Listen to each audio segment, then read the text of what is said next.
Hello dear students, आज हम पढ़ेंगे क्लास 11th की फिजिक्स का चैप्टर नंबर फर्स्ट, जिसका नाम है यूनिट्स एंड मेजरमेंट। तो देखिए, इसमें ये जो वर्ड आया है मेजरमेंट, इसका मतलब क्या होता है? इसका मतलब होता है मेजर करना, यानी किसी चीज़ को मापना या नापना। तो मैंने आपसे कहा, मान लीजिए मेरे हाथ में ये पेन है और मैं आपसे कहूँ कि इस पेन की आप लेंथ मेजर कीजिए। क्या करो? लेंथ मेजर कीजिए। तो आप क्या करेंगे? एक स्केल लेंगे और इसकी लेंथ मेजर कर लेंगे। और जैसे आप लेंथ मेजर करोगे तो इसकी लेंथ कुछ ना कुछ जो भी आई हो, 10 सेंटीमीटर, 15 सेंटीमीटर जो भी आई हो, आप इसे लिख लेंगे। अब मैं आपसे कहूँ कि इस पेन को अपने हाथ पर रखिए और हाथ पर रखकर बताइए क्या ये आपके हाथ को दबा रहा है, यानी आपके हाथ को प्रेस कर रहा है। तो आपके हाथ को प्रेस कर रहा है तो आप कहेंगे कि हाँ। अगर मान लीजिए इसकी जगह पर मैं ज़्यादा वेट की कोई ऑब्जेक्ट रख दूँ आपके हाथ पर, जैसे मान लीजिए 5 kg का कोई वेट रख दूँ और आपसे कहूँ क्या वो आपके हाथ को दबा रहा है, तो आप क्या कहोगे? हाँ। तो आप क्या करोगे? उस वेट की वजह से, यानी जो पेन आपके हाथ को दबाव बना रही है वो किस प्रॉपर्टी की वजह से बना रही है? पेन एक मैटर है, तो मैटर की एक प्रॉपर्टी होती है मास। क्या होती है? मास। तो मास की वजह से वो आपके हाथ को क्या कर रही है? प्रेस कर रही है। यानी आपने लेंथ मेजर कर ली और मास मेजर कर लिया। अब मैं आपसे कहूँ इस पेन का आप धरती पर रखकर क्या ये एरिया कवर कर रही है या वॉल्यूम कवर कर रही है? तो जितना वॉल्यूम या एरिया ये कवर कर रही है उसको आप फाइंड कीजिए। तो आप क्या करोगे? उसका एरिया भी निकाल सकते हो लेंथ इंटू ब्रेथ से। अगर वॉल्यूम की बात करें तो length into breadth into height से। ये आप तीनों चारों चीज़ें कैलकुलेट कर सकते हो। तो इसका मतलब ये हुआ कि आपने लेंथ मेजर की, मास मेजर किया, एरिया किया, वॉल्यूम किया, और भी बहुत सारी चीज़ें किसी भी ऑब्जेक्ट से आप मेजर कर सकते हो। तो ये जो चीज़ें होती हैं, लेंथ, मास, एरिया, वॉल्यूम, यानी और सारी क्वांटिटी आएंगी, इनको हम कहते हैं फिजिकल क्वांटिटी। क्या बोलते हैं इनको? Physical quantity. आपसे कोई पूछे कि फिजिकल क्वांटिटी क्या है, तो आप कह सकते हो कि जिन्हें हम मेजर कर सकते हैं। क्या कर सकते हैं? मेजर कर सकते हैं। और जो फिजिक्स के लॉज को डिस्क्राइब करें उनको हम फिजिकल क्वांटिटी कहते हैं। तो क्या याद रखोगे आप? कोई आपसे पूछे कि what is the physical quantity, जो इस चैप्टर की सबसे पहली हेडिंग है, तो आप उसकी डेफिनेशन कैसे बताओगे? कि वे क्वांटिटी जिनको हम क्या कर सकते हैं? मेजर कर सकते हैं। तो any quantity that can be measured and use to describe the laws of physics is called the physical quantity. जैसे एग्जांपल में length, mass, time, volume, area, ये सारी चीज़ें क्या होती हैं? फिजिकल क्वांटिटी होती हैं जिनको हम मेजर कर सकते हैं। अब देखिए, आपने एक चीज़ देखी कि इस पेन की जब आपने लेंथ मेजर की तो लेंथ में एक ये डिजिट आया 10, ठीक है, 1 और 0। तो ये है डिजिट, तो इसको हम बोलते हैं न्यूमेरिकल वैल्यू। क्या बोलते हैं इसको? Numerical value. तो यहाँ पे आप लिखोगे न्यूमेरिकल वैल्यू, इसको स्मॉल n से दिखाते हैं। दूसरा आपने क्या लिखा? इसके पीछे कुछ यूनिट लिख दी। क्या लिख दी? यूनिट, यानी सेंटीमीटर लिखा है, इसको हम यूनिट कहते हैं। तो एक ये लेंथ जो है फिजिकल क्वांटिटी है। क्या है? फिजिकल क्वांटिटी, क्योंकि हम इसे मेजर कर रहे हैं। इसमें दो चीज़ों की रिक्वायर्ड होती है, एक n की और एक u की। इसका मतलब ये हुआ कि न्यूमेरिकल वैल्यू और यूनिट दोनों जब होंगे तभी हम किसी भी फिजिकल क्वांटिटी को डिफाइन अच्छे से कर सकते हैं। अब बात ये आती है कि यूनिट क्या होती है। तो यूनिट एक कंपैरिजन है। क्या? एक कंपैरिजन है जो स्टैंडर्ड मेजरमेंट के लिए किया जाता है, ठीक है। तो फिजिकल क्वांटिटी होते हैं जिनको हम मेजर कर सकते हैं। मेजर करने के लिए फिजिकल क्वांटिटी में दो चीज़ों को आपको याद रखना है। क्या क्या याद रखना है? एक न्यूमेरिकल वैल्यू होनी चाहिए और एक यूनिट होनी चाहिए। तब हम जाके किसी भी फिजिकल क्वांटिटी को बहुत अच्छे से डिफाइन कर सकते हैं। यूनिट क्या है? एक कंपैरिजन है जो स्टैंडर्ड मेजरमेंट के लिए किया जाता है। बात ये आती है कि फिजिकल क्वांटिटी होते कितनी टाइप की है। तो ये 3 टाइप की होती हैं। एक होती है फंडामेंटल, एक होती है ड्राइव्ड, और तीसरी होती है सप्लीमेंट्री। तो इनको पढ़ते हैं एक एक करके। आपसे कोई पूछे टाइप्स ऑफ फिजिकल क्वांटिटी या यूनिट की, तो यूनिट कितनी होती हैं? 3, फंडामेंटल, ड्राइव्ड और सप्लीमेंट्री। यूनिट की बात करें तो इन्हें यूनिट कहेंगे और क्वांटिटी की बात करें तो इन्हें क्वांटिटी कहेंगे। तो बात करते हैं पहला नंबर, यानी फंडामेंटल क्या होती है। फंडामेंटल का जो दूसरा नाम है, इसका नाम बेसिक होता है। क्या नाम होता है? बेसिक। तो फंडामेंटल को हम बेसिक भी कहते हैं। अब बेसिक क्या होता है? जो किसी पर डिपेंड ना करे या किसी दूसरे टर्म्स में डिफाइन ना हो, उनको हम फंडामेंटल यूनिट या क्वांटिटी कहते हैं। तो देखिए, सबसे पहले बात करते हैं फंडामेंटल यूनिट्स की। तो फंडामेंटल यूनिट्स या क्वांटिटी क्या होती हैं? Can not be expressed in terms of other quantity, यानी दूसरी क्वांटिटी की टर्म में उन्हें एक्सप्रेस ना किया जा सके। जो सेल्फ होती है, यानी इंडिपेंडेंट होती है, किसी दूसरे पर डिपेंड नहीं करती हैं, उन्हें हम बेसिक या फंडामेंटल कहते हैं। फंडामेंटल का दूसरा नाम बेसिक होता है। तो ये जो क्वांटिटी हैं, इनकी जो यूनिट होती हैं उनको हम फंडामेंटल यूनिट कहेंगे। ये 7 होती हैं। कौन कौन सी होती हैं? एक लेंथ होती है, एक मास होता है, एक टाइम, टेम्परेचर, एक इलेक्ट्रिक करंट होता है, ल्यूमिनस इंटेंसिटी होती है, और अमाउंट ऑफ सब्सटेंस होता है। तो देखते हैं एक एक करके। लेंथ, तो लेंथ का जो यूनिट होगा वो होगा मीटर। आप कहोगे लेंथ का तो सेंटीमीटर भी होता है, mm भी होता है, फुट भी होता है, इंच भी होता है, तो यहाँ पर मीटर ही क्यों लिया? क्योंकि ये ऐसा यूनिट है और हमें पूरे जो चैप्टर में यहाँ हम डेली लाइफ में जो यूज करते हैं वो ऐसा यूनिट को ही करते हैं, इसलिए हम क्या कहेंगे यहाँ पर लेंथ की जो यूनिट आएगी वो क्या आएगी? मीटर। मास की क्या आएगी? केजी। टाइम की क्या होगी? सेकंड। और टेम्परेचर को केल्विन में मेजर करते हैं। सेल्सियस भी होता है, फ़ारेनहाइट भी होता है, लेकिन हमें क्या पढ़ना है इसमें? ऐसा यूनिट के बारे में बात करनी है। नेक्स्ट बात करें इलेक्ट्रिक करंट की, तो इलेक्ट्रिक करंट का एम्पियर, एम्पियर का यहाँ पर सिंबल क्या होता है? ए। ल्यूमिनस इंटेंसिटी की होती है कैंडेला और अमाउंट ऑफ सब्सटेंस की होती है मोल। तो ये 7 फंडामेंटल क्वांटिटी हैं जिनको आपको याद रखना है, क्योंकि ये जितने भी चैप्टर आप पढ़ोगे सभी में यूज होनी है और इनकी वजह से यानी इनकी हेल्प से जो बनती हैं उनको कहते हैं ड्राइव्ड क्वांटिटी। अब आपसे कोई पूछेगा ड्राइव्ड क्या होती है या ड्राइव्ड यूनिट क्या होती है, तो ड्राइव्ड यूनिट क्या होंगी? जो फंडामेंटल से बनती हैं। किससे ड्राइव होती हैं? फंडामेंटल से, या कह सकते हैं ये डिपेंड है। डी फॉर ड्राइव और डी से आ रखा डिपेंडेंट क्वांटिटी, यानी किस पर डिपेंड करें? यहाँ डिपेंडेंट यूनिट्स किस पर डिपेंड करें? जो फंडामेंटल यूनिट्स पर डिपेंड करती हैं उन्हें हम क्या बोलेंगे? ड्राइव्ड यूनिट्स बोलेंगे। तो ड्राइव्ड यूनिट के एग्जांपल बहुत सारे होते हैं। इसमें से देखिए, मान लीजिए आपका एक आपने क्या किया? एरिया। एरिया क्या होता है? Length into breadth. अब देखिए लेंथ क्या है? लेंथ एक फिजिकल क्वांटिटी है। ये देखिए फंडामेंटल है, फंडामेंटल यहाँ बेसिक बताई थी। अब ये किसी की हेल्प से नहीं बनी, यानी ये इंडिपेंडेंट है। तो लेंथ से हमने क्या बना लिया? एरिया। और ब्रेथ से, तो लेंथ क्या है? फंडामेंटल और ब्रेथ क्या है? फंडामेंटल। अब मान लीजिए मैं आपसे कहूँ कि इस रूम की लेंथ मेजर कीजिए या इस रूम का एरिया मेजर कीजिए, तो आप क्या करोगे? एक इंस्ट्रूमेंट लोगे जो लेंथ को मेजर करता है, आप उसकी लेंथ मेजर कर लोगे, फिर उसकी दूसरी साइड मेजर करोगे, तो वो भी क्या है? एक ही इंस्ट्रूमेंट से किया है, जिससे लेंथ मेजर किया है उसी से आपने ब्रेथ मेजर किया है। तो उसी इंस्ट्रूमेंट से आप क्या कर सकते हो? हाइट भी मेजर कर सकते हो। तो लेंथ, ब्रेथ और हाइट ये एक ही इंस्ट्रूमेंट से कर रहे हो। इसका मतलब आप ये कह सकते हो कि लेंथ, ब्रेथ और हाइट जो होती हैं वो क्या होती हैं? एक लेंथ ही होती है, बस उनके नाम हम अपनी कैलकुलेशन को इजी करने के लिए अलग अलग रख देते हैं। तो लेंथ क्या है? एक लेंथ होती है। और ब्रेथ क्या है? ब्रेथ भी एक लेंथ है, हाइट भी एक लेंथ है। ऐसी डिस्टेंस, आप अपने घर से स्कूल जाते हो तो स्कूल और घर के बीच की जो डिस्टेंस होती है आप उसे क्या करते हो? किलोमीटर में मेजर करते हो। तो किलोमीटर में क्या मेजर करते हैं? वो भी एक लेंथ होती है। तो ये क्या है? फंडामेंटल है। लेंथ क्या है? फंडामेंटल। तो लेंथ, ब्रेथ, हाइट, ठीक है, डिस्टेंस, डिस्प्लेसमेंट, अगर ये कहीं पर आए तो आपको इसकी यूनिट क्या यूज करनी है? मीटर। ठीक है। तो अब बात करते हैं एरिया की। तो एरिया क्या है? एरिया में लेंथ आया और ब्रेथ आया, तो ये भी फंडामेंटल और ये भी फंडामेंटल, और इन दोनों फंडामेंटल से जो बना एरिया, ये कौन सा हो गया? ड्राइव्ड। कैसा हो गई? ये ड्राइव्ड। तो ये ड्राइव्ड क्वांटिटी हो गई और ये कैसी है? फंडामेंटल। अब इसकी यूनिट की बात कर लें। किसकी बात कर लें? यूनिट की। तो यूनिट कैसे लगाएंगे? देखिए लेंथ की यूनिट क्या होती है? लेंथ की भी बताई थी मीटर। क्या होती है लेंथ की? मीटर। तो हम क्या लिखेंगे यहाँ पर? मीटर लिख देंगे। ब्रेथ क्या है? लेंथ है, तो इसकी भी मीटर। यहाँ पे पावर 1, यहाँ पे पावर 1। मीटर इंटू मीटर क्या आ जाएगा? Metre square. यहाँ इसको हम स्क्वायर मीटर भी बोल सकते हैं। बात समझ में आ गई? तो ये कौन सी यूनिट है? Derived unit. और ये कौन सी होती है? लेंथ और ब्रेथ। ये फंडामेंटल क्वांटिटी होती है। और ये कौन सी है? ड्राइव्ड। और ये यूनिट बन गई आपकी ड्राइव्ड यूनिट। नेक्स्ट बात कर रहे हैं हम वॉल्यूम की। तो वॉल्यूम में क्या आता है? देखिए length into breadth into height. Length क्या होती है? एक फंडामेंटल। ब्रेथ क्या होती है? फंडामेंटल।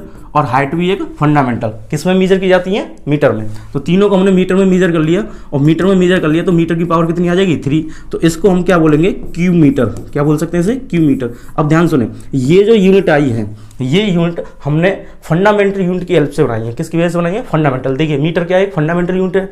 फंडामेंटल यूनिट की हेल्प से हमने क्या बना दिया? Metre cube. तो मीटर क्यू जो बनाया है, क्यू मीटर जो बना है, ये कैसी क्वांटिटी हो जाएगी? ये ड्राइव्ड हो जाएगी।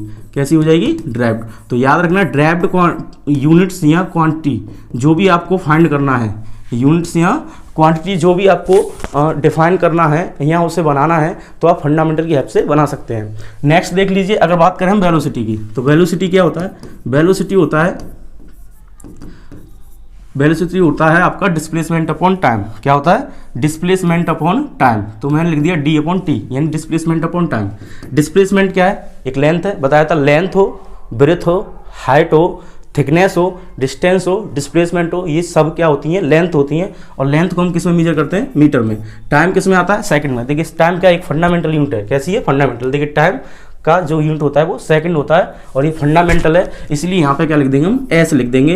अब एस की पावर कितनी है, 1, जब इसको ऊपर ले जाएंगे तो आ जाएगा एम एस की पावर -1, और इसको हम बोलते हैं मीटर पर सेकंड। क्या बोलेंगे इसको, मीटर पर सेकंड। तो वेलोसिटी की यूनिट हमने ड्राइव कर ली, यानी ड्राइव यूनिट होगी, कैसे हुई, ड्राइव। बात कर लें देखिए फोर्स की, तो फोर्स आपने क्लास 10th में फॉर्मूला पढ़ा होगा, F = ma, बहुत आसानी से आप इसे लिख सकते हो। देखिए मास, एम क्या है यहाँ पर, मास, ए क्या, एक्सीलरेशन। मास की बात कर लें तो मास की यूनिट क्या होती है, केजी। देखिए मास की यूनिट क्या होती है, केजी, और वो भी कैसी है, फंडामेंटल। तो फंडामेंटल यूज करेंगे यहाँ पर केजी। अब बात कर लें एक्सीलरेशन की, तो एक्सीलरेशन क्या होता है, change in velocity upon change in time.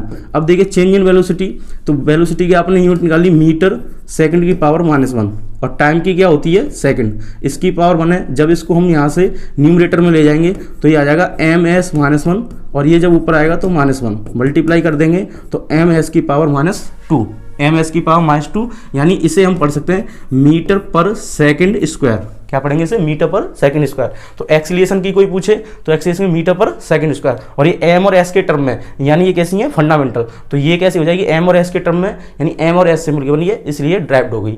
तो आपके किसकी पूछे, कोई एक्सीलरेशन की पूछे तो आप कह सकते हैं ये जो यूनिट है ये ड्राइव्ड है। तो एम पर सेकंड स्क्वायर, मीटर पर सेकंड स्क्वायर। तो यहाँ पर क्या लिख देंगे, मीटर पर सेकंड स्क्वायर, और इसी को आप 1 न्यूटन के नाम से जानते हैं, यानी केजी मीटर पर सेकंड स्क्वायर क्या कहते हैं, न्यूटन। तो फोर्स की यूनिट आप पढ़े, ये इसे कहते हैं हम एसआई यूनिट। क्या बोलते हैं, एसआई यूनिट। और ये कौन सी हो गई, ड्राइव यूनिट। तो हम ये कह सकते हैं ड्राइव यूनिट और एसआई यूनिट का भी रिलेशन होता है। ऐसी वर्क की आप फाइंड कर सकते हैं, एनर्जी की, पावर की, बहुत सारी फिजिकल क्वांटिटी हैं जिनको आप उनकी यूनिट को ड्राइव कर सकते हैं। बस आपको क्या याद रखना है, उसका फॉर्मूला आपको याद करना है। नेक्स्ट देखते हैं सप्लीमेंट्री यूनिट्स। तो सप्लीमेंट्री यूनिट्स क्या होती हैं, देखिए सप्लीमेंट्री जो फिजिकल क्वांटिटी होती हैं उनकी जो यूनिट होती हैं उन्हें सप्लीमेंट्री यूनिट्स कहते हैं। ये 2 होती हैं, कितनी होती हैं, 2। साइंटिस्टों ने देखा कि फंडामेंटल बनाने के बाद भी कुछ 2 क्वांटिटी ऐसी थी जिनको बनाने की जरूरत पड़ गई, जिनसे हमारा मेजरमेंट कम पड़ रहा था, तो उन्होंने उनका नाम रख दिया, एक का प्लेन एंगल। क्या रख दिया, प्लेन एंगल। तो प्लेन एंगल ये वही एंगल है जो आप मैथमेटिक्स में यूज करते हो, यानी एंगल के नाम से, ठीक है। दूसरा होता है सॉलिड एंगल। अब देखिए प्लेन एंगल क्या होता है, मान लीजिए मेरे पास एक लेंथ है और यहाँ से यहाँ तक ये जो लेंथ है इसकी कुछ ना कुछ डिस्टेंस होगी, मान लीजिए 1 मीटर, सेंटीमीटर, कुछ भी होगी।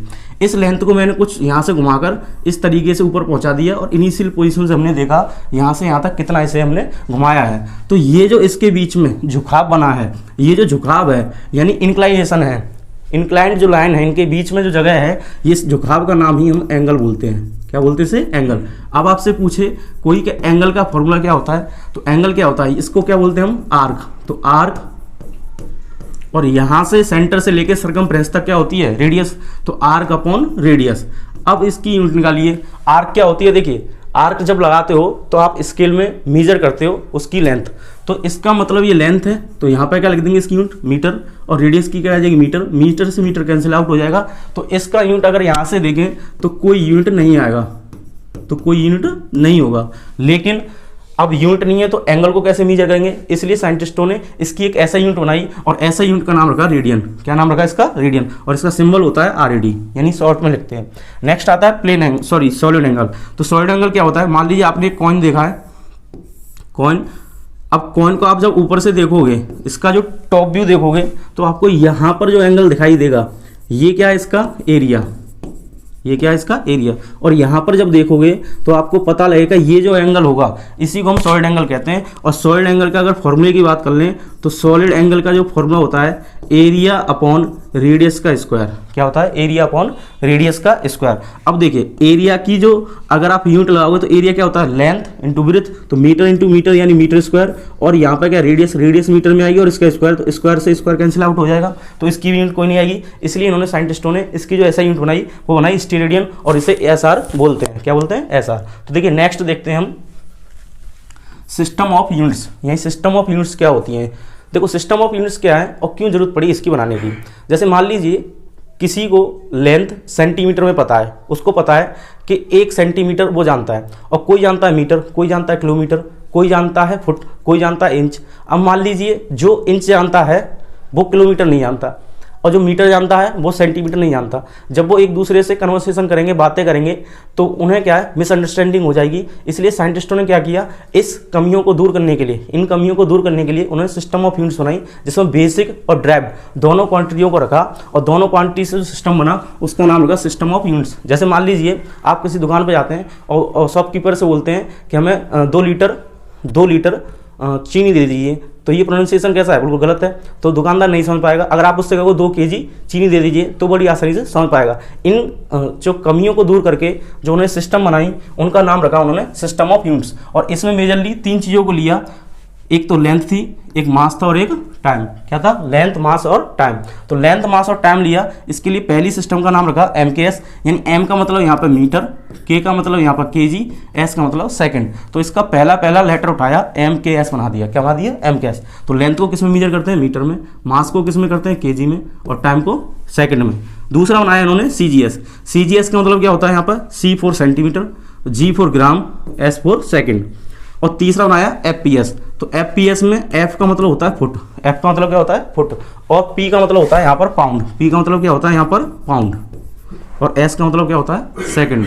तो इसका मतलब ये हुआ कि MKS, CGS, FPS ये क्या सिस्टम ऑफ यूनिट्स हैं, जिससे आप मीटर से सेंटीमीटर में कन्वर्ट कर सकते हो, और सेंटीमीटर को फुट में, या फुट को सेंटीमीटर और मीटर में, किलोमीटर में भी चेंज कर सकते हैं। तो देखिए, अगर आपसे कोई पूछे कि एक पाउंड में कितने ग्राम होते हैं, यानी पाउंड और ग्राम का रिलेशन बनाना है, तो एक पाउंड में 453 ग्राम होते हैं। कितने होते हैं, 453 ग्राम, यानी 453 ग्राम्स होते हैं। ऐसे ही आपसे कोई पूछे कि 1 मीटर में कितने सेंटीमीटर होते हैं, तो आप क्या कहोगे, 1 मीटर में 100 सेंटीमीटर होते हैं। अगर आपसे कोई पूछे कि भाई 1 फुट में कितने इंच होते हैं, तो 12 इंच। कितने इंच होते हैं, 12 इंच।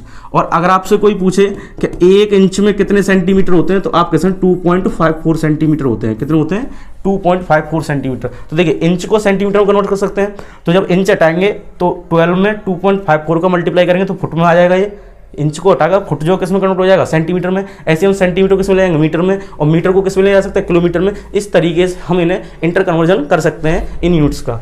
तो अब नेक्स्ट देखते हैं कि इंटरनेशनल सिस्टम ऑफ यूनिट्स क्या होती हैं। देखिए, इंटरनेशनल सिस्टम ऑफ यूनिट जो होती हैं, इन्हीं को हम SI यूनिट कहते हैं। क्या बोलते हैं इन्हें, SI यूनिट्स। और यही हम यूज़ करते हैं पूरी फिजिक्स में, SI यूनिट को। किसको यूज़ करते हैं, SI यूनिट को। तो SI यूनिट क्या होती हैं, ये आपने जो बेसिक यूनिट पढ़ी, यानी फंडामेंट यूनिट जो पढ़ी हैं 7 वो, और 2 सप्लीमेंट्री जो पढ़ी हैं वो, तो टोटल मिलाकर 9। इन सभी यूनिट को मिला दें तो ये बनती है हमारी SI यूनिट्स। इसमें क्या है, देखिए, ये वाली जो है इनको हम कहते हैं बेसिक या फंडामेंटल। क्या बोलते हैं इनको, बेसिक या फंडामेंटल यूनिट। ठीक है, नेक्स्ट होती हैं 2, इनको बोलते हैं हम सप्लीमेंट्री यूनिट। तो कितनी यूनिट हुई, देखिए, मीटर किसकी होती है, लेंथ की। लेंथ क्या होगी, मीटर। मास की क्या होती है, kg। टाइम की क्या होती है, सेकंड। टेम्परेचर क्या होती है, केल्विन। इलेक्ट्रिक करंट की क्या होती है, एम्पियर। क्या होती है, एम्पियर। ल्यूमिनस इंटेंसिटी क्या होती है, कैंडेला। और अमाउंट ऑफ सब्सटेंस क्या होती है, मोल। प्लेन एंगल की बात करें तो क्या होती है, रेडियन। और सॉलिड एंगल की बात करें तो क्या होती है, स्टेडियन। तो ये सभी यूनिट जो होती हैं यहाँ से यहाँ तक, इन सभी यूनिट का नाम क्या होता है, ये SI यूनिट होती है। क्या होती हैं ये, SI यूनिट्स। ठीक है, याद रखोगे।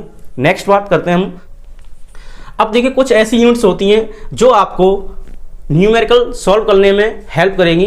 तो आपको ये देखना है ये कौन कौन सी होती हैं, इस पर भी आपको ध्यान देना है। एक माइक्रोन की वैल्यू कितनी होती है, तो एक माइक्रोन का जो सिंबल होता है ये होता है, इसे शॉर्ट में म्यू कह देते हैं, और इसकी वैल्यू होती है 10⁻⁻⁶। अगर देखिए ये लेंथ है तो इसके पीछे आप मीटर लिख दीजिएगा, और अगर ये टाइम है तो इसके पीछे सेकंड लिख दीजिएगा, और अगर ये कैपेसिटेंस है यानी कैपेसिटर यानी कंडेंसर जो पंखे में लगता है वो माइक्रोफेरेड में आता है, तो उसके पीछे हम लिखते हैं माइक्रोफेरेड। अगर मान लीजिए 2 माइक्रोफेरेड का है तो उसकी यूनिट कुछ कैपेसिटेंस की इस तरीके से आती है 2 माइक्रोफेरेड। तो माइक्रो का यहाँ पे जो मीनिंग है वो सिर्फ आप डिजिट से याद रखिए 10⁻⁻⁶। अब बात आती है नैनोमीटर की, तो नैनो का मतलब क्या होता है 10⁻⁹। कितना होता है 10⁻⁹। और एक आता है एंगस्ट्रॉम। क्या आता है एंगस्ट्रॉम, और एंगस्ट्रॉम का जो सिंबल होता है ए के सिर पर आप एक 0 बना दीजिएगा तो इसे हम एंगस्ट्रॉम कह सकते हैं, और इसकी वैल्यू होती है 10⁻⁻10। तो माइक्रोन की कितनी होती है 10⁻⁶, नैनो की कितनी होती है 10⁻⁹, और एंगस्ट्रॉम की कितनी होती है 10⁻10। ठीक है, एक फर्मी की बात करें तो एफ से याद रखना, फर्मी F4 फर्मी और F4 15, तो 10 की पावर -15 कितना आ जाएगा 10 की पावर -15। और एक एस्ट्रोनॉमिकल यूनिट होती है, ये लेंथ की है, तो इसे AU से नोट करते हैं। किससे करते हैं? AU से। और इसकी जो वैल्यू होती है 1.496 × 10 की पावर 11 मीटर। ये आपके MCQ क्वेश्चन में एस्ट्रोनॉमिकल यूनिट, लाइट ईयर या पारसेक, इनमें से क्वेश्चन कोई भी एक पूछा जा सकता है। तो एक AU की वैल्यू होती है, एस्ट्रोनॉमिकल यूनिट होता है 1.496 × 10 की पावर 11। अब बात करते हैं लाइट ईयर की। तो एक लाइट ईयर क्या होता है? लाइट ईयर की जो वैल्यू होती है, ये होती है 9.467 × 10 की पावर 15 मीटर। क्योंकि हम लेंथ के बारे में बात कर रहे हैं, इसलिए ये क्या आ जाएगा, मीटर में आ जाएगा, और ये लेंथ ही होती है। और एक आता है पारसेक। ये ज़्यादातर क्वेश्चन काफ़ी बार पूछा जाता है MCQ में कि एक पारसेक में कितने लाइट ईयर होते हैं। तो आपको याद रखना है 3.26, यानी 3 एक कम करना 2, और 2 और 3 का मल्टीप्लाई कर दो 6, और ये आ जाएगा यहाँ पर लाइट ईयर। एक पारसेक में 3.26 लाइट ईयर होते हैं। और एक सेक किसकी यूनिट होती है? तो सेक होती है टाइम की। किसकी होती है? टाइम की। और एक सेक में 10 की पावर -8 सेकंड्स होती हैं। अब देखते हैं हम इस चैप्टर का सबसे महत्वपूर्ण टॉपिक, जिसका नाम है डायमेंशंस। क्या नाम है? डायमेंशंस। तो डायमेंशंस क्या होती हैं? ये एक पावर्स होती हैं, और पावर्स आपने पढ़ा होगा, मैथ में पढ़ते हैं x की पावर 2। ये वेरिएबल है, और वेरिएबल की जो पावर है यहाँ पर 2 है, इसलिए इसे क्वाड्रेंट कहते हैं, यानी क्वाड्रेंट के इक्वेशन में आप यूज करते होंगे। लेकिन यहाँ फिजिक्स में क्या करना है, ये जो पावर्स हैं ये वेरिएबल पर नहीं यूज की जाती, ये क्या करते हैं, फंडामेंटल जो क्वांटिटीज होती हैं उन पर इन्हें रेज करते हैं, यानी उन पर लगाते हैं। और जब लगाते हैं तो वही पावर क्या कहलाती है? डायमेंशंस। तो आप समझे डायमेंशन क्या होती है? डायमेंशन का मतलब होता है कि जो फंडामेंटल क्वांटिटीज होती हैं उनकी पावर्स जो होती हैं, उन पावर्स का नाम होता है डायमेंशन। अब देखिए यहाँ पर 7 हमारे पास फंडामेंटल क्वांटिटी होती है, और 7 इनकी यूनिट होती है। ऐसे इनकी हम क्या निकालेंगे? डायमेंशन निकालेंगे। तो लेंथ की डायमेंशन निकालनी है आपको, मास की निकालनी है, टाइम की निकालनी है। तो आपको कैसे याद रखना है? बहुत इजी तरीके से। इसका पहला लेटर याद कीजिए। लेंथ में क्या होता है? L, मास में क्या होता है? M, और टाइम में क्या होता है? T। इन पहले लेटर को लो और स्क्वायर ब्रैकेट में लिख दो। किस में लिखनी है? स्क्वायर ब्रैकेट में। बस इतना याद रखना है कि डायमेंशन हमेशा स्क्वायर ब्रैकेट में लिखी जाती है। तो देखिए लेंथ की क्या हो जाएगी? L, मास की क्या हो जाएगी? M, और टाइम की क्या हो जाएगी? T। तीनों किस में लिख दी हमने? स्क्वायर ब्रैकेट में। बात आती है टेम्परेचर की। तो टेम्परेचर की जब भी आप क्या निकालोगे? डायमेंशन। तो टेम्परेचर की डायमेंशन निकालते हैं। अब यहाँ से अगर आप T लोगे तो टाइम की T और टेम्परेचर की T, इसमें कंफ्यूजन होगा। इस कंफ्यूजन को दूर करने के लिए साइंटिस्टों ने क्या किया, इसका नाम क्या रख दिया? K, यानी इसका जो यूनिट है K। तो यहाँ तो K लिख दो, या दूसरा इसका सिंबल है थीटा। क्या नाम है? थीटा। तो K या थीटा को किस में लिख सकते हैं? स्क्वायर ब्रैकेट में। नेक्स्ट देखिए इलेक्ट्रिक करंट। इलेक्ट्रिक करंट की जो यूनिट होती है वो होती है एम्पियर। तो एम्पियर का पहला लेटर लीजिए, स्क्वायर ब्रैकेट में फिट कीजिए, और ये इसकी डायमेंशन बन जाएगी। नेक्स्ट देखिए ल्यूमिनेस इंटेंसिटी का यूनिट क्या होता है? कैंडला। तो कैंडला में से CD लिखिए, और ऐसे ही मोल में से क्या लिखना है आपको? MOL, और इसे स्क्वायर ब्रैकेट में लिखना है। स्क्वायर ब्रैकेट में लिखने के बाद ये आपकी डायमेंशन बनकर तैयार हो जाएंगी। इसमें से देखिए आपको जो मेनली तैयार करनी है, ये 5 याद रखनी है, L, M, T, थीटा या K और A। इनसे ही ज़्यादातर जो फिजिकल क्वांटिटी होती हैं उनकी डायमेंशन बहुत आसानी से आप निकाल सकते हो। नेक्स्ट देखें डायमेंशनल फार्मूला क्या होता है। इन डायमेंशंस को एक साथ लिखना ही डायमेंशनल फार्मूला होता है। देखिए हमारे पास यहाँ पर कुछ क्वांटिटी हैं, अब इनसे हमें फॉर्मूला याद करना है, और आपको कोई भी फॉर्मूला याद है तो उसकी यूनिट और डायमेंशन बहुत आसानी से आप बना सकते हैं। बात करते हैं पहला नंबर पर हमें देखना है एरिया। ये आपको मैंने सीरीज में लिखी है ताकि आपको कोई कंफ्यूजन ना हो और बहुत इजी आप इन्हें समझ पाएं। तो लेंथ इंटू ब्रेथ। तो लेंथ क्या होता है? L। लेंथ की डायमेंशन क्या होती है? L। देखिए अभी दिखाया था, लेंथ की क्या होती है? L। अगर मास आ जाए तो क्या आ जाएगी? M, और टाइम आ जाए तो क्या आ जाएगी? T। तो हम देखिए एरिया की निकालेंगे, तो L के लिए क्या आ जाएगा? L, और ये B क्या होती है? लेंथ, तो इसकी भी क्या आ जाएगी? L। अब L का L में मल्टीप्लाई करेंगे तो कितना आ जाएगा? L की पावर 2। तो इसकी डायमेंशन क्या हुई? L की पावर 2, यानी जो पावर है 2, यही डायमेंशन है। L क्या है? इसे रिप्रेजेंट करती है, लेंथ को। नेक्स्ट देखिए LBH। अगर इनकी यूनिट की बात करें तो ये मीटर में, ये भी मीटर में, और ये भी मीटर में, तो इसका आ जाएगा यूनिट मीटर क्यूब। लेकिन अगर इसकी डायमेंशन की बात करेंगे तो 1L, 2L, और इसके लिए भी L, तो L की पावर कितनी आ जाएगी? 3। तो L की पावर 3 इसकी डायमेंशन होगी। नेक्स्ट देखिए डेंसिटी। डेंसिटी क्या होता है? मास पर वॉल्यूम। अब मास की क्या बताई थी अभी? यहाँ पर देखिए मास की क्या होती है? M। मास की क्या होती है? M। तो यहाँ पे क्या लिख देंगे हम? M लिख देंगे, और M लिखेंगे तो मास की आ जाएगी यहाँ पर M। अब देखिए बात करते हैं वॉल्यूम की। तो वॉल्यूम की क्या है? L की पावर 3। तो यहाँ पे डिनोमिनेटर में L की पावर 3 लिखो। जब इसको यहाँ से ट्रांसफर करके ऊपर लिखेंगे न्यूमरेटर में, तो ये पावर कैसी हो जाएगी? माइनस की। तो ये इसकी डायमेंशन बन गई M एल की पावर -3। अब देखिए इसमें टी नहीं आ रहा, तो आप क्या कर सकते हैं, इसमें टी नहीं है तो आप ऐसे लिखते हैं एम एल की पावर -3 और टी की पावर 0। जो नहीं है उसकी पावर आप 0 लिख लीजिए। जैसे इसमें एम नहीं है, एल है पहले से ही, और टी नहीं है तो 0।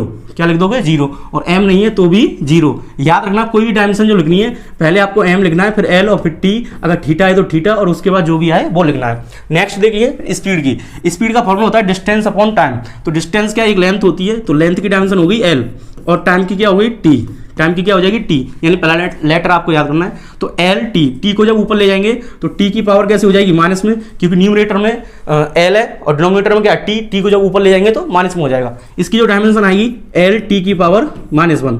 अगर आपसे कोई पूछे कि इसमें m तो है नहीं है, क्या नहीं है m, तो m नहीं है तो m की पावर क्या लिख सकते हैं इसमें 0।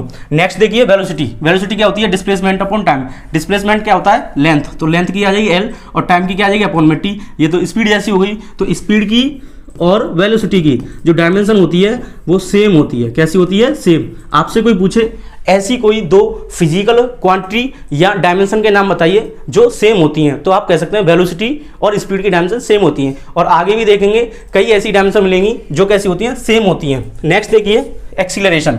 एक्सीलरेशन क्या होता है, change in velocity upon change in time. अब देखिए वेलोसिटी की डायमेंशन क्या होती है, अभी आपने फाइंड किया वेलोसिटी की डायमेंशन होती है एल टी की पावर -1 अपॉन में क्या है टाइम। तो यहाँ पर टाइम की क्या लिख देंगे टी, टी की पावर कितनी है 1। जब ये पावर 1 ऊपर जाएगी तो माइनस की हो जाएगी, और पहले से ही एक माइनस है तो टी की पावर कितनी हो जाएगी, टी की पावर हो जाएगी -2। कितनी हो जाएगी, टी की पावर -2, यानी एल टी की पावर -2। ये होगी एक्सीलरेशन की डायमेंशन। और इसकी अगर यूनिट की बात करें तो change in velocity upon change in time. तो आप क्या करोगे, वेलोसिटी की यूनिट लगाओगे पहले। वेलोसिटी क्या होती है, मीटर पर सेकंड। क्या होती है, मीटर पर सेकंड, और अपॉन टाइम से डिवाइड कर दो। जब ये सेकंड इसके साथ मल्टीप्लाई होगा तो सेकंड स्क्वायर हो जाएगा। क्या हो जाएगा, मीटर पर सेकंड स्क्वायर। तो इसकी हो गई यूनिट।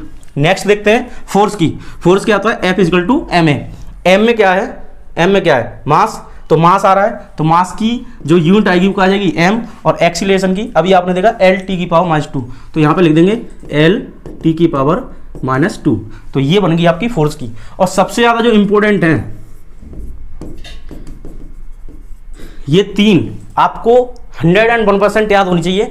इन तीनों से ज़्यादातर जितनी भी आपको डायमेंशन बनानी है वो बहुत आसानी से बन जाएंगी। क्या याद रखना है आपको, स्पीड या वेलोसिटी क्या रखनी है, एल टी की पावर -1।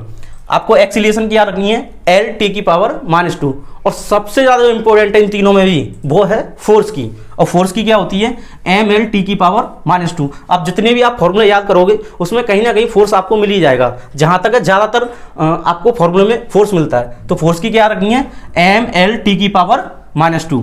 नेक्स्ट बात करते हैं इसके यूनिट की। तो देखिए यूनिट क्या होता है, मास का क्या होता है केजी, और ये एक्सीलरेशन है, एक्सीलरेशन का होता है मीटर पर सेकंड स्क्वायर। तो केजी मीटर पर सेकंड स्क्वायर इसकी यूनिट है, और इसी को हम न्यूटन कहते हैं। क्या कहते हैं, न्यूटन। और ये न्यूटन कैसी है, एसआई यूनिट है। और ये केजी मीटर पर सेकंड स्क्वायर एमकेएस यूनिट है। और एमकेएस किस में आता है, एसआई सिस्टम में एमकेएस पहले से ही इंक्लूड होता है। नेक्स्ट देखिए वर्क। तो वर्क की अगर डायमेंशन फाइंड करनी है तो वर्क होता है फोर्स इंटू डिस्प्लेसमेंट। क्या होता है वर्क, फोर्स इंटू डिस्प्लेसमेंट। तो फोर्स की देखिए, फोर्स आ गया यहाँ वर्क में ही, तो वर्क में फोर्स आया, फोर्स की क्या हो जाएगी ये एम एल टी की पावर -2 मल्टीप्लाई डिस्प्लेसमेंट। डिस्प्लेसमेंट क्या होती है, एक लेंथ होती है। देखो मैंने आपको बताया था length, breadth, height, thickness, displacement, distance, ये कोई भी आ जाए तो इनकी जो यूनिट है मीटर लगानी है, और अगर डायमेंशन लगानी है तो लेंथ वाली लगा दो एल। तो एल से क्या कर देंगे इसमें मल्टीप्लाई, यहाँ पे पावर 1 और यहाँ पे पावर 1, तो यहाँ पे एल की पावर कितनी हो जाएगी 2 और टी की पावर -2। तो ये किसकी डायमेंशन हुई, वर्क की।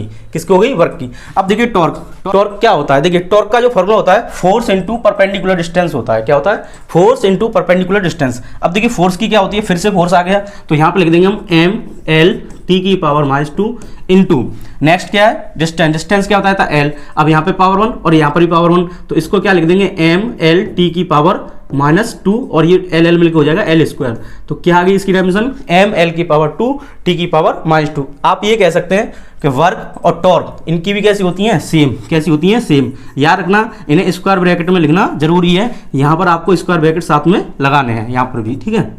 नेक्स्ट देखिए नेक्स्ट की बात करेंगे, उससे पहले देख लें कि वर्क की जो यूनिट होती है क्या होती है, जूल। अब जूल कैसे आती है, देखिए फोर्स की क्या होती है, न्यूटन, डिस्प्लेसमेंट की क्या होती है, मीटर, तो ये आ गया न्यूटन मीटर। तो हम कह सकते हैं कि न्यूटन मीटर जो होता है वो जूल के इक्वल होता है। कैसा होता है, जूल के इक्वल। तो ये भी न्यूटन मीटर है, तो इसको भी हम जूल के इक्वल कर सकते हैं। नेक्स्ट देखते हैं टॉर्क के बाद एनर्जी की। किसकी देखते हैं, एनर्जी की। तो देखिए एनर्जी, कोई सी भी एनर्जी हो, उस एनर्जी की जो डायमेंशन होगी वो वर्क के ही इक्वल होती है, ml की पावर 2 t की पावर -2। तो ये 3 डायमेंशन आपको याद रखनी है, एक वर्क, एक टॉर्क और एक एनर्जी। कोई सी भी एनर्जी हो, किसी भी फॉर्म में एनर्जी हो, अगर उसकी डायमेंशन लिखनी है तो क्या लिखना है आपको, ml की पावर 2 और t की पावर -2 याद रखना। जैसे मान लीजिए काइनेटिक एनर्जी की निकालनी है, तो काइनेटिक एनर्जी क्या होता है, हाफ mv², ये फॉर्मूला होता है। अब इसमें जो 1/2 है एक न्यूमेरिकल वैल्यू है, जो भी न्यूमेरिकल वैल्यू हो उसमें आपको डायमेंशन लगाने की कोई जरूरत नहीं है, क्योंकि इनकी कोई डायमेंशन नहीं होती। तो इसको हम क्रॉस कर देंगे, इसकी कोई डायमेंशन नहीं है। अब बात करते हैं मास की, तो मास की क्या आ जाएगी, बताया था m। अब यहाँ वेलोसिटी है, वेलोसिटी की होती है l/t की पावर -1। मैंने आपको बताया वेलोसिटी, एक्सीलरेशन और फोर्स, इन तीनों को आप बहुत अच्छे से याद कर लीजिए, ताकि आने वाले जितने भी फॉर्मूले आप याद करोगे उन सब में कहीं ना कहीं इनकी यूनिट बहुत जल्दी यूज होनी है। तो देखिए इसका स्क्वायर कर देंगे, m सिंगल है तो m, l की पावर यहाँ पे क्या हो जाएगा 2 और t की पावर क्या हो जाएगा -2। क्यों हो जाएगा, देखिए t की पावर क्या है यहाँ पर -1 और इसका भी स्क्वायर हो रहा है, तो पावर के ऊपर जब पावर होती है तो मल्टीप्लाई करते हैं। क्या करते हैं, मल्टीप्लाई। जब -1 का मल्टीप्लाई करेंगे 2 में तो कितना हो जाएगा -2, तो यहाँ पर t की पावर कितनी आ जाएगी -2। तो हम कह सकते हैं कि डायमेंशन जो होगी एनर्जी की क्या हो जाएगी, ml की पावर 2 t की पावर -2। तो वर्क, टॉर्क और कोई सी भी एनर्जी हो उनकी क्या हो जाएगी, सेम डायमेंशन। देखिए mgh होता है एक पोटेंशियल एनर्जी, mgh की आप खुद से निकालेंगे। m मतलब मास, g होता है एक्सीलरेशन ड्यू टू ग्रेविटी और h होता है हाइट। अगर g की आपको नहीं पता है तो ये एक्सीलरेशन की जो होती है वही स्मॉल g की डायमेंशन होती है l/t की पावर -2। क्या होगी, l/t की पावर -2। ये किसकी है, स्मॉल जी की। किसकी है यहाँ पर, स्मॉल जी की। नेक्स्ट बात करते हैं पावर की। पावर क्या होता है, वर्क अपॉन टाइम। क्या होता है, वर्क अपॉन टाइम। अब देखिए वर्क की क्या है, ये एनर्जी वाली, तो वर्क ml की पावर 2 t की पावर -2, तो वर्क अपॉन टाइम। अब टाइम की क्या हो जाएगी यहाँ पर, t।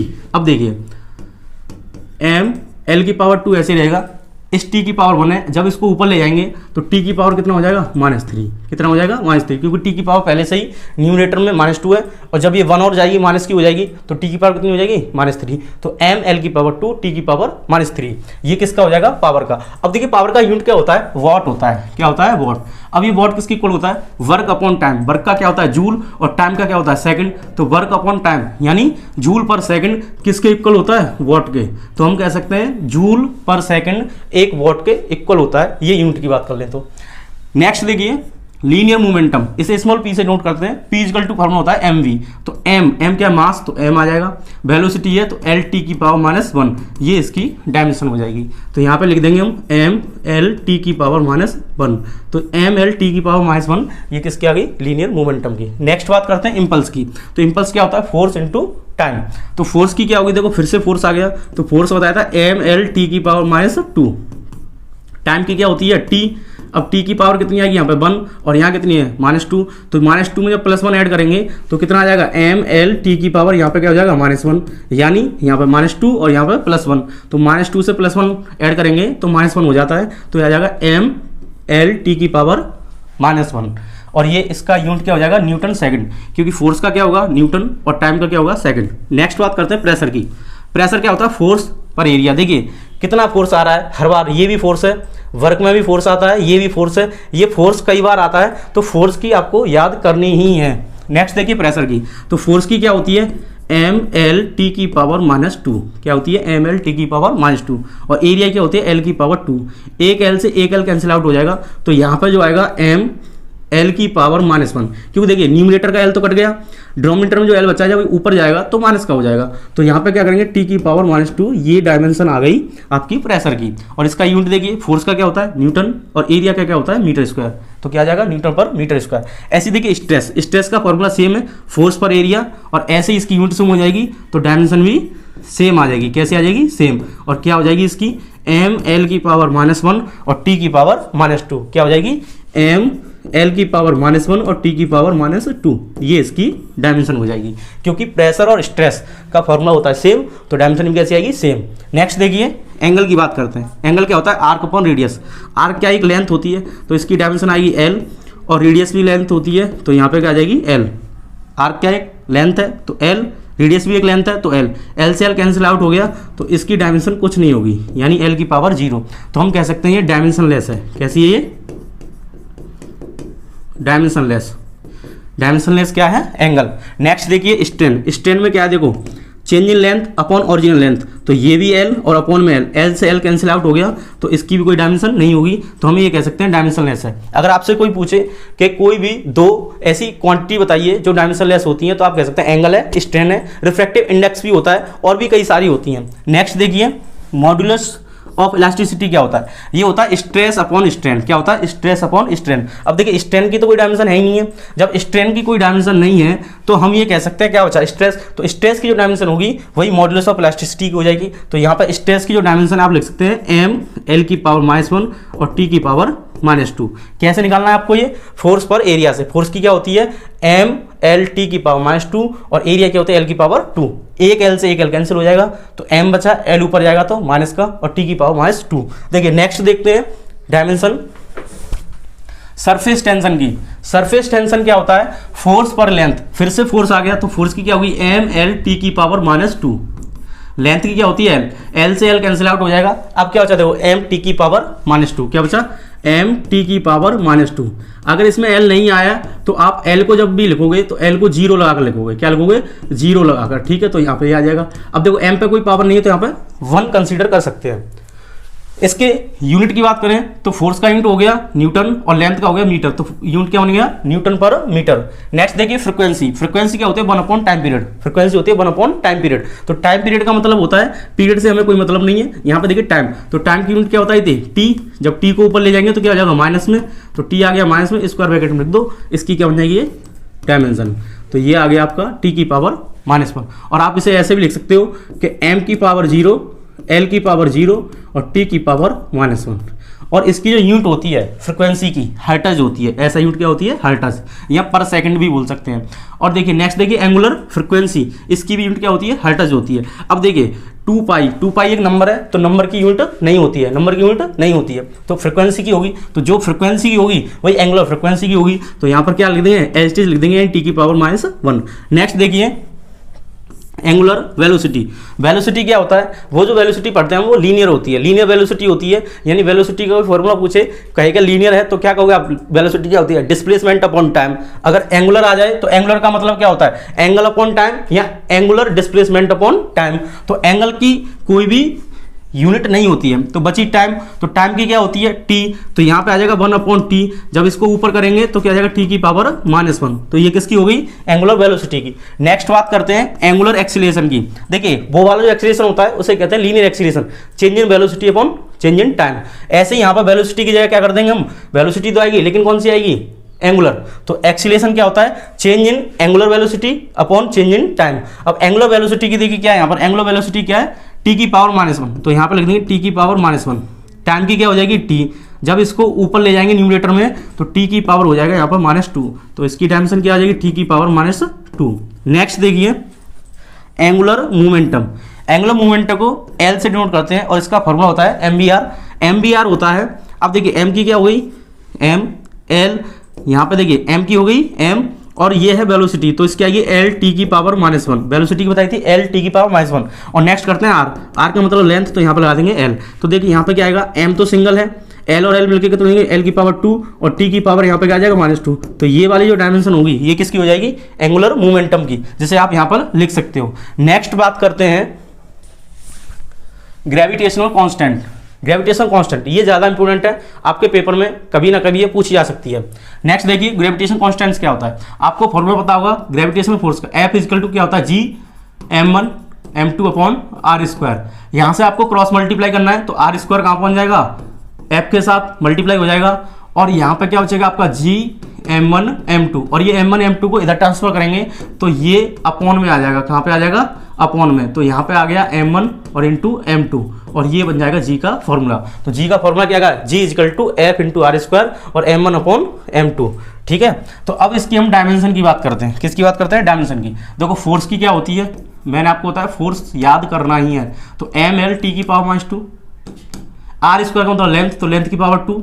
नेक्स्ट देखिए मास की क्या हो जाएगी, m, और ये भी मास है तो m, एक m से m कैंसिल हो जाएगा। अब बचा ये m, जब इसको ऊपर ले जाएंगे तो m की पावर कितना आ जाएगा, -1। एक m से एक m कैंसिल हुआ, एक m बचा, इसको ऊपर ले जाइए तो -1 हो जाएगा।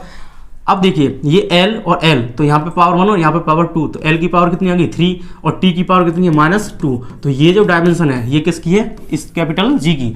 तो यहाँ पे आ जाएगा आपका m की पावर -1, l की पावर 3 और t की पावर -2, ठीक है। l की पावर कितनी आ जाएगी 3, m की कितनी आएगी -1 और t की कितनी आएगी -2। अगर आपसे कोई पूछे स्मॉल g की कितनी है, तो देखो ये एक्सीलरेशन होता है ड्यू टू ग्रेविटी, तो एक्सीलरेशन की होगी यहाँ पर l t की पावर -2, कितनी होगी l t की पावर -2, ये स्मॉल g और ये कैपिटल G। नेक्स्ट देखते हैं प्लांक्स कांस्टेंट। देखिए प्लांक्स कांस्टेंट का फॉर्मूला होता है, ये होता है E equal to h nu. Nu क्या होता है, यहाँ पे फ्रिक्वेंसी होती है, तो यहाँ से हम h निकालेंगे, h प्लांक कांस्टेंट होता है, तो ये आ जाएगा एनर्जी अपॉन फ्रिक्वेंसी। एनर्जी की क्या बताई थी, देखो वर्क, टॉर्क और एनर्जी इनकी सेम होती हैं, तो m l की पावर 2 t की पावर -2। फ्रिक्वेंसी की क्या बताई थी, फ्रिक्वेंसी बताई थी t की पावर -1। तो देखिए यहाँ पर फ्रिक्वेंसी की क्या होती है, फ्रिक्वेंसी होती है t की पावर -1, तो यहाँ पे क्या लगा देंगे हम, t की पावर -1। अब m l की पावर 2 ऐसे ही रहेगा, t की पावर -2, और जब इसको ऊपर ले जाएंगे तो t की पावर हो जाएगी पॉजिटिव, तो यहाँ से कैलकुलेट करेंगे m l की पावर 2 और t की पावर -1, तो m l की पावर 2 और t की पावर -1, तो ये इसकी क्या आ जाएगी, डायमेंशन आ जाएगी प्लांक कांस्टेंट की। तो m l की पावर 2 और t की पावर -1, ये किसकी आ गई, प्लांक कांस्टेंट की। अब प्लांक कांस्टेंट का अगर यूनिट की बात करते हैं तो इसका होता है जूल सेकंड। नेक्स्ट बात करते हैं स्प्रिंग कांस्टेंट की। तो स्प्रिंग कांस्टेंट क्या होता है, फोर्स पर लेंथ होती है, ऐसे समझिए ये x क्या है, लेंथ है। आगे पढ़ेंगे कि ये x क्यों यूज करते हैं। तो देखिए स्प्रिंग कांस्टेंट होता है k इजकल टू F/x। तो F क्या है यहाँ पर फोर्स, तो फोर्स की क्या हो जाएगी m l t की पावर -2, और x यहाँ पे आपको लेंथ लिखना है, तो लेंथ l से l कैंसिल आउट हो जाएगा, तो ये आ जाएगा m t की पावर -2।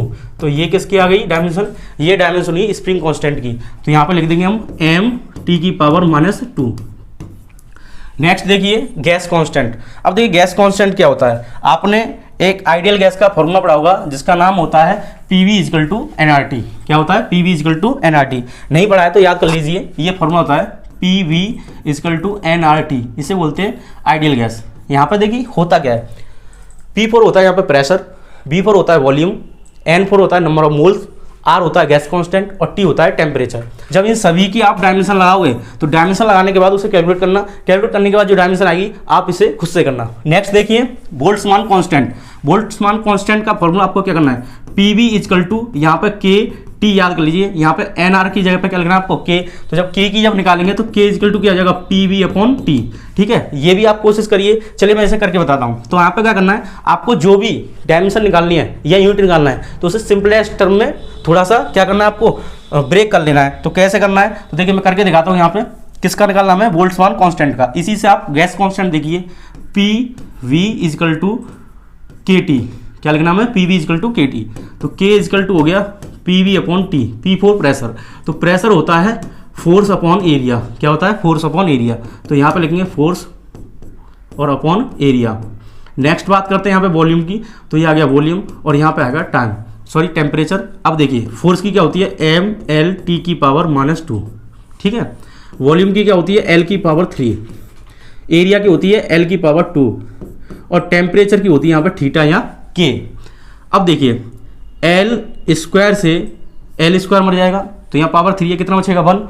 अब इसको सॉल्व करेंगे और अच्छे से, तो यहाँ m सिंगल है, L1 है और L1 है, तो L की पावर कितना आ जाएगा 2, और T की पावर क्या हो जाएगा यहाँ पे -2, और ये कितना आ जाएगा θ1, तो ये आ जाएगा आपका θ1। तो ये इसकी डायमेंशन आ गई, किसके, ये बोल्ट्जमान कांस्टेंट की। तो यहाँ पे लिख देंगे बोल्ट्जमान कांस्टेंट की डायमेंशन क्या हो जाएगी, m l स्क्वायर T की पावर -2 और θ की पावर -1। θ की जगह आप के भी लिख सकते हो, ये टेम्परेचर के लिए यूज किया है, टेम्परेचर की डायमेंशन।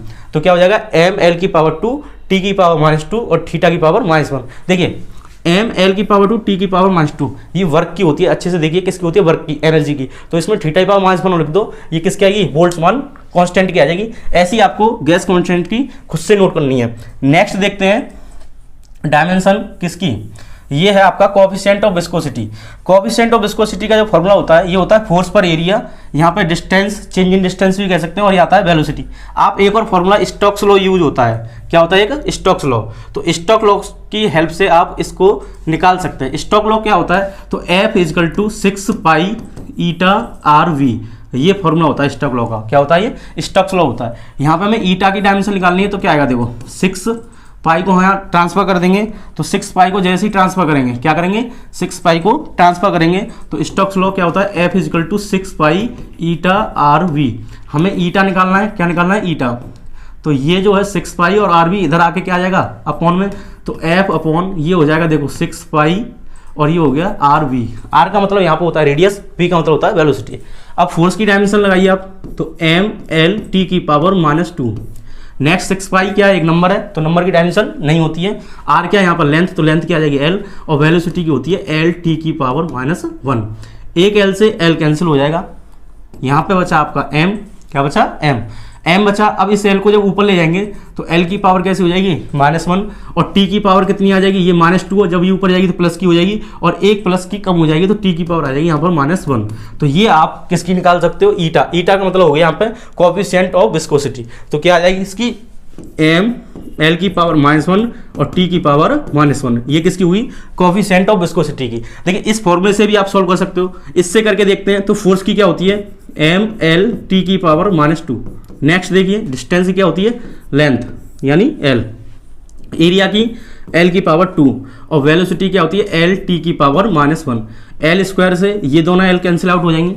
ऊपर क्या बचा आपका, देखो M बचा, क्या बचा, M, और ये नीचे L बचा। जब ये ऊपर जाएगा तो माइनस का L हो जाएगा, ठीक है, L1 हो जाएगा माइनस का, और ये T1 को जब ऊपर ले जाएंगे, ये दोनों L कैंसिल आउट हो गई, ये L ऊपर गया माइनस का, ये T की पावर -1 है, और जब इसको ऊपर ले जाएंगे तो ये हो जाएगा पॉजिटिव, और ये 1 प्लस का हो गया, तो -2 से +1 ऐड करेंगे तो T की पावर कितना आ जाएगा, -1। तो आप चाहें तो दोनों में से किसी फॉर्मूले से इसकी डायमेंशन निकाल सकते हैं। ये होता है स्टोक्स लॉ। क्या होता है ये, स्टोक्स लॉ। इसे आप आगे पढ़ेंगे नेक्स्ट क्लास में। स्टोक्स लॉ होता है, क्या होता है ये, Stokes law.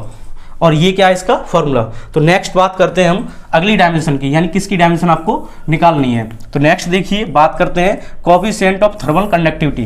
Coefficient of thermal conductivity को K से डिनोट करते हैं, और इसका जो फॉर्मूला होता है, देखिए ये क्या होता है, Q होती है हीट। तो Q = KA, यहाँ पे change in temperature. Change in temperature को हम थीटा से डिनोट कर देंगे, यहाँ डेल्टा T से भी लिख सकते हैं। किससे लिख सकते हैं, डेल्टा T से। तो Q = KA डेल्टा थीटा, और यहाँ पे आता है टाइम, और अपॉन में आता है लेंथ। अब लेंथ को जब आप इधर ट्रांसफर करोगे तो Q का मल्टीप्लाई हो जाएगा L के साथ, और अपॉन में आ जाएगा देखो A और डेल्टा थीटा और इंटू T, और ये किसके कुल आ जाएगा K क्या है यहाँ पर, कोएफिशिएंट ऑफ थर्मल कंडक्टिविटी। अब देखिए इसकी हमें डायमेंशन निकालनी है। तो ये Q क्या होती है, यहाँ पर हीट होती है। Q क्या होती है यहाँ पर, हीट, और हीट क्या होती है, एक एनर्जी। क्या होती है, हीट एनर्जी। और एनर्जी की डायमेंशन क्या होती है, आपको बताया था, एनर्जी की डायमेंशन होती है ML² T की पावर -2। नेक्स्ट बात करिए Q क्या आएगी, L क्या होती है, लेंथ, तो यहाँ पर लेंथ की। A क्या होता है, एरिया, तो एरिया क्या हो जाएगी, L की पावर 2 डेल्टा थीटा, यानी चेंज इन टेम्परेचर। तो चेंज से हमें कोई मतलब नहीं है, टेम्परेचर की यहाँ पर यूनिट लिख दीजिए, तो हमने लिख दिया यहाँ पर थीटा। चाहो तो आप K भी लिख सकते हो, तो यहाँ पे आ गया थीटा। नेक्स्ट बात कर लें टाइम की, क्या है टाइम, तो टाइम की क्या हो जाएगी T। अब देखिए L स्क्वायर से L स्क्वायर कैंसिल आउट हो जाएगा, यहाँ पे क्या बचता है आपका M, और यहाँ पे बचा आपका L। T की पावर यहाँ 1 है, जब ये न्यूमरेटर में जाएगी तो कैसे हो जाएगी, माइनस की, तो T की पावर हो जाएगा आपका -3, यानी -2 पहले से ही है, और -1 ही आ जाता है, तो T की पावर -3, और ये आ जाएगा आपका थीटा की पावर -1। तो ये जो डायमेंशन आई, ये डायमेंशन किसकी है, K की, यानी K क्या है, कोएफिशिएंट ऑफ थर्मल कंडक्टिविटी। तो आप यहाँ पर लिख सकते हो ML T की पावर -3 और थीटा की पावर -1। नेक्स्ट देखिए, नेक्स्ट बात करते हैं इलेक्ट्रिक चार्ज की। तो इलेक्ट्रिक चार्ज को Q से डिनोट करते हैं, स्मॉल q हो या कैपिटल Q हो। Q = होता है फॉर्मूला IT। क्या होता है, IT। ये आपने क्लास 10th में बहुत आसानी से याद किया होगा। I का मतलब होता है यहाँ पर करंट। क्या होता है, करंट, और करंट का यूनिट क्या होता है, एम्पियर। और मैंने बताया था आपको कि एम्पियर का पहला लेटर स्क्वायर ब्रैकेट में लिख दो, वो इसकी डायमेंशन हो जाती है। तो यहाँ पे क्या आ जाएगा A, और टाइम की क्या होती है T, तो क्या आ जाएगी इसकी AT। क्या आ जाएगी यहाँ पर AT, तो आप लिख दोगे यहाँ पर AT।